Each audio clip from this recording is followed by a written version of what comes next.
Bonjour à tous les Africains, bonjour à tous les Panafricains, bonjour à tous les Bantous d'ici et d'ailleurs, et bienvenue à ce premier podcast qui vise à produire une série de vidéos audio pour essayer de mettre sur la table la question de la philosophie africaine. Permettez que cette série de vidéos soit produite et que nous osions aborder un certain nombre de sujets mal compris, selon notre entendement, de beaucoup d'Africains et beaucoup de traditionalistes.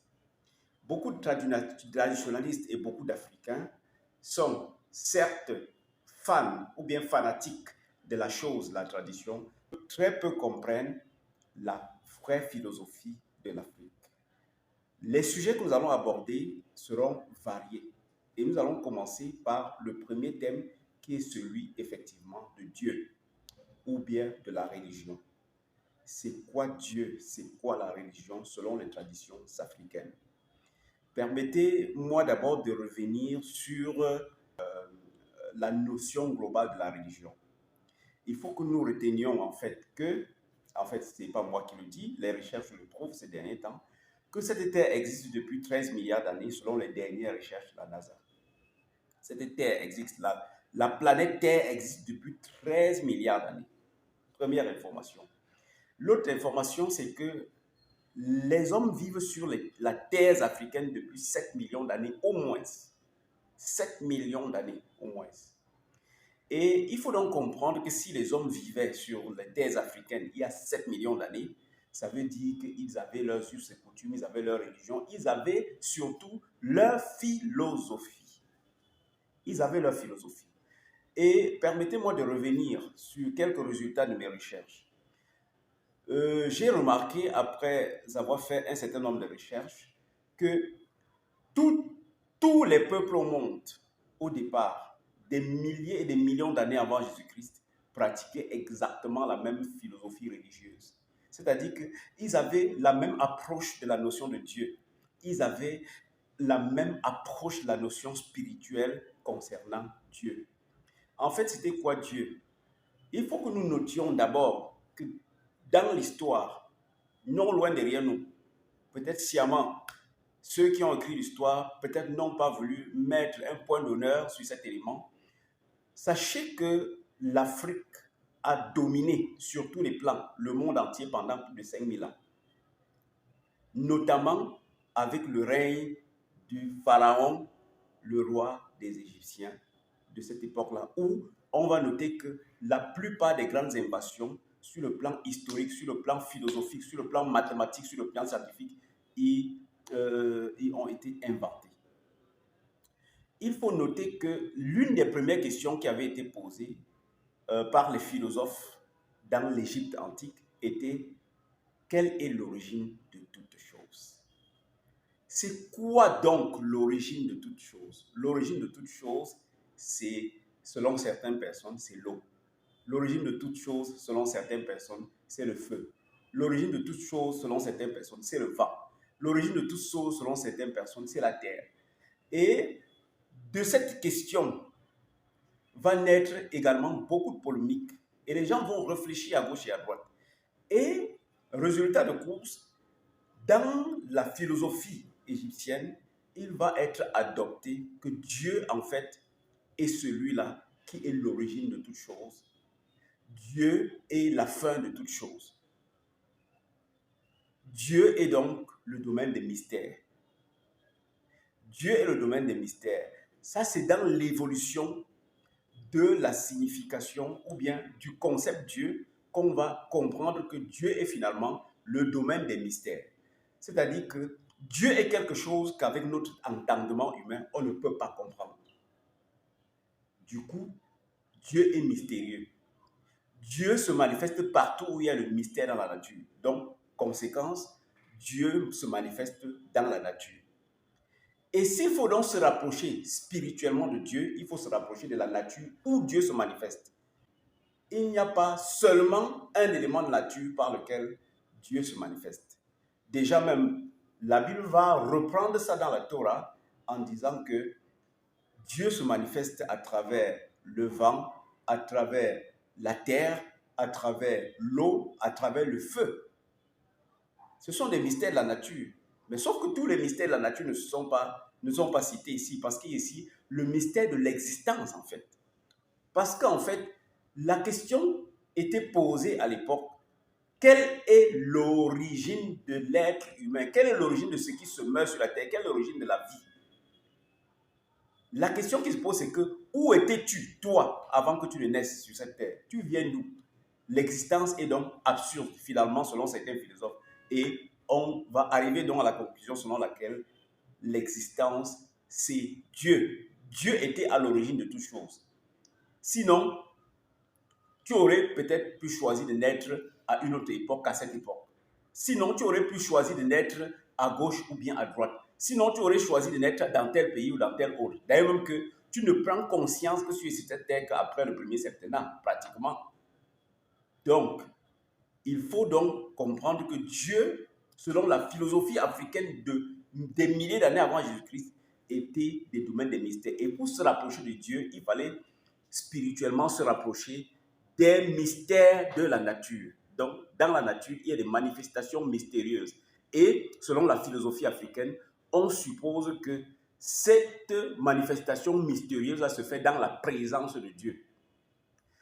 Certains analystes sur le plan religion ont très vite fait de dire que les Africains avaient une religion polythéiste. C'est ce qui est archi faux. Si on veut s'appuyer sur le fait que l'Égypte, à l'époque, avait des mythes sur le dieu du soleil, sur le dieu de la terre, sur le dieu des étoiles, sur le dieu de l'eau, sur le dieu de ça, des différents dieux, et que si on veut s'appuyer sur ces approches-là pour dire que la religion africaine était polythéiste, je crois que ça relève tout simplement d'une malcompréhension. En fait, comment peut-on comprendre qu'un Dieu ne peut pas être deux? Dieu est un seul. Et depuis la nuit des temps, les Africains ont loué un seul Dieu. Donc, tous les peuples au monde sont monothéistes parce qu'il n'y a pas un Dieu qui a créé le soleil et un Dieu qui a créé la lune. Non. Ce n'est pas ce concept-là qui était derrière ces mythes. C'était tout simplement que Dieu se manifeste dans les éléments de la nature qui ne sont pas facilement compréhensibles par nous autres et que nous considérons comme étant des mystères. Par exemple, l'eau. Quand on voit comment est-ce que l'eau se manifeste sur l'espace terrestre, 2/3 de la surface de l'eau, de la terre est couverte d'eau. Et l'eau, c'est finalement la vie. Tout ce qui vit sur la terre ne vit que via l'eau. Si on coupe l'eau à n'importe quoi, même la plante, elle meurt. Donc, l'eau est la source de la vie. Donc, c'est un élément mystérieux. La terre produit la nourriture. Et comme la terre produit la nourriture, il est question de se questionner comment est-ce que la terre arrive à produire du maïs, du haricot et tout ça. Ça sort d'où? C'est une production tout simplement mystérieuse. Et s'il faut donc louer Dieu, il faut le louer par des éléments qui poussent de la terre. Parce que c'est comme si Dieu se manifestait en faisant pousser un certain nombre, en faisant germer, en faisant apparaître un certain nombre de choses qui viennent du sous-sol. Et c'est ça le mystère en fait. De même, selon ce concept, si on se rapproche de chacun de ces mystères spirituellement, ça veut dire qu'on se rapproche de Dieu. Puisque la naissance est un mystère, on ne sait pas d'où on vient. Notre arrivée sur cette terre est mystérieuse. Donc Dieu est au début de la naissance. C'est pour ça que dans les traditions africaines, il y a des traditions, il y a beaucoup de choses, beaucoup de rites qu'on fait à la naissance. Comme le rite du nombril, comme beaucoup d'autres rites qu'on fait même. Parce que certains enfants sont pratiquement loués parce qu'ils viennent encore du domaine du mystère. Ils sont encore beaucoup plus proches de Dieu que nous. Si Dieu se manifeste dans la naissance, ça veut dire qu'on se rapproche des tout petits bébés. En se rapprochant des tout petits bébés, en les louant, on loue par là le Dieu qui est caché derrière le mystère de la naissance. De même, la mort est la fin de la vie. Si la plante meurt, elle ne vit plus. Quand l'homme meurt, ça veut dire que la vie s'arrête. Du coup, lorsqu'on meurt, on entre dans le mystère parce que jusqu'à preuve de contraire, en dehors de ce qu'on peut lire sur les révélations de la Bible, on ne peut pas dire avec exactitude qu'est-ce qui se passe après la mort. Donc ça veut dire que là, quand on meurt, on entre dans le mystère. Ça veut dire qu'on entre dans le domaine de Dieu. Du coup, selon la philosophie africaine, si tu te rapproches de ceux qui sont morts, si tu te rapproches spirituellement de ceux qui sont morts, ça veut dire que tu t'es rapproché de Dieu. Et tous les peuples au monde, même les Juifs faisaient pareil. Pour que les Juifs se rapprochent de Dieu, ils se rapprochaient de leurs ancêtres. Parce qu'ils savaient que leurs ancêtres étaient dans le mystère de la mort. Et c'est pour ça qu'en se rapprochant, donc, des restes de ceux qui sont morts, ils se rapprochaient spirituellement comme ça. Là, ils comptaient se rapprocher spirituellement comme ça de Dieu. Et c'est ça l'approche philosophique de la religion africaine. Dieu est donc finalement quoi? Le domaine des mystères. Et c'est un concept qui existe. Et tous les peuples au monde se rapprochaient de Dieu de la même façon jusqu'à ce que l'avènement de Jésus-Christ arrive et qu'un certain nombre de troubles soient créés dans les religions africaines, taxant les religions africaines de sorcellerie, alors que ce n'est pas que les Africains qui pratiquent cette religion qui consiste à aller se rapprocher de Dieu en allant vers les ancêtres. Certaines personnes ont dit, oh vraiment, on dit que les dieux au village, chez nous, chez les Bamileke, on dit que le dieu du bas de la maison, le dieu des ancêtres, le dieu du village, le dieu de ceci. Effectivement, ça se prononce par des personnes qui n'ont pas une approche philosophique bien fine de la situation, sauf qu'ils ne peuvent pas vous dire avec précision quel est le concept sur lequel ils s'appuient. Mais en fait, c'est une sorte de petite déviance. Mais en réalité, il n'y a pas plusieurs dieux. Il n'y a pas le dieu du village, il n'y a pas le dieu d'une concession, le dieu du village, le dieu des montagnes, le dieu des ici. Mais Dieu peut se manifester à chacun de ces endroits qu'on considère étant mystérieux. Chaque lieu sacré dans une concession couvre un mystère qui s'y est caché. D'où la manifestation de Dieu. Pas des dieux, mais de Dieu. Dieu vient s'y manifester d'une manière ou d'une autre. Du coup, celui qui va dans un lieu sacré du village se rapproche spirituellement du même Dieu que s'il partait dans un lieu sacré de sa concession. En fait, c'est le même Dieu qui a tout créé, mais qui se manifeste par plusieurs mystères dans la nature. Et je vous dis, tout l'Ancien Testament décrit la même façon de se rapprocher de Dieu. Voilà. Même les Juifs à l'époque se rapprochaient de Dieu au nom d'Abraham, d'Isaac et de Jacob. Et ça se passait comme ça et il n'y avait pas de problème. Et les gens se rapprochaient de Dieu. Et c'est le même concept. Déjà même que les parents, pour parler d'eux, sont le début de notre chaîne divine. Parce que même, on dira que dans la Bible, c'est le seul commandement qui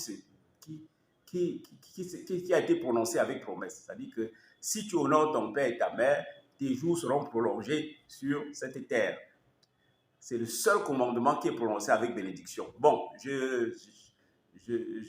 ça ne me concerne pas. Ce qui me concerne, c'est que des milliers d'années avant Jésus-Christ, les Juifs se rapprochaient de Dieu via leurs ancêtres, via les autels sur lesquels ils faisaient des sacrifices. C'est vrai que nous allons faire une autre vidéo pour expliquer exactement quel est le fondement philosophique de ce qu'on appelle un sacrifice sur un autel.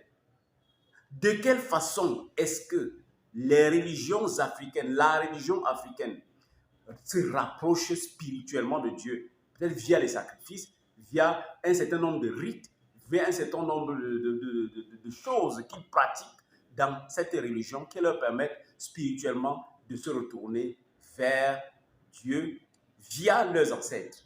Dans la prochaine vidéo, nous allons essayer de vous expliquer comment est-ce que se manifeste effectivement ce culte que les Africains dévouent à Dieu, qui est celui-là qui a créé tout ce qui se meurt sur la terre et qui se manifeste par les mystères. Ce que nous allons retenir à la fin de cette vidéo, c'est que Dieu est le domaine des mystères selon la philosophie africaine. Elle n'est pas la philosophie africaine, la religion africaine n'est pas à être diabolisée parce que la mère de la philosophie est même d'origine africaine, du fait que par ce concept, par cette réflexion venue de l'Égypte ancienne, tous les peuples au monde ont adopté cette façon de se rapprocher au Dieu jusqu'à ce que les démons troubles de 1600 ans avant Jésus-Christ, décrits dans la Bible, arrivent. L'Afrique aura certes perdu le contrôle du monde avec la chute du pharaon, après quoi le calendrier est revenu à zéro. Nous ferons une vidéo pour se questionner sur le pourquoi, ou bien pourquoi est-ce que le calendrier à une époque s'est annulé pour recommencer à zéro, alors qu'il y a des milliers d'années, il y avait déjà les calendriers. Alors qu'il y a 13 milliards d'années, cette Terre existe. Justement, quand on regarde 2023, on a l'impression que tout a commencé à l'an 0 ou bien à l'an 1 de notre ère. Mais que non. J'ai l'impression justement que ces personnes qui ont remis le calendrier à zéro avaient une volonté manifeste d'effacer l'histoire d'une période pendant laquelle l'Afrique était la destination la plus prisée au monde. L'Afrique a été la destination, le Eldorado de tout le monde entier. Les peuples venaient de l'Inde, de l'Europe et s'installaient en Afrique pour chercher le Eldorado. Donc du coup, il avait fallu que pour effacer ces éléments de l'histoire, on a profité pour effacer une fois le calendrier et pour remettre le calendrier à jour. Mais comme les faits sont têtus, les faits historiques sont très têtus, il est question pour nous de revenir sur ces éléments et de nous expliquer effectivement qu'est-ce qui se passait des milliers d'années avant Jésus-Christ, qu'est-ce qui se passait des milliers d'années avant la Bible. Et nous allons évoluer dans ces différentes productions pour finalement comprendre qu'est-ce qui s'est passé pour que finalement l'Afrique adopte la Bible comme étant, entre guillemets, la bonne nouvelle qui les sauverait si jamais ils y croient. Donc, nous allons y revenir pour vous expliquer. C'est moi, l'anthropologue des cultures et traditions, et merci de vous connecter sur la chaîne 1+A Culture sur Facebook et la chaîne Provenable sur YouTube. Je vous remercie. Au revoir à vous, mes Africains.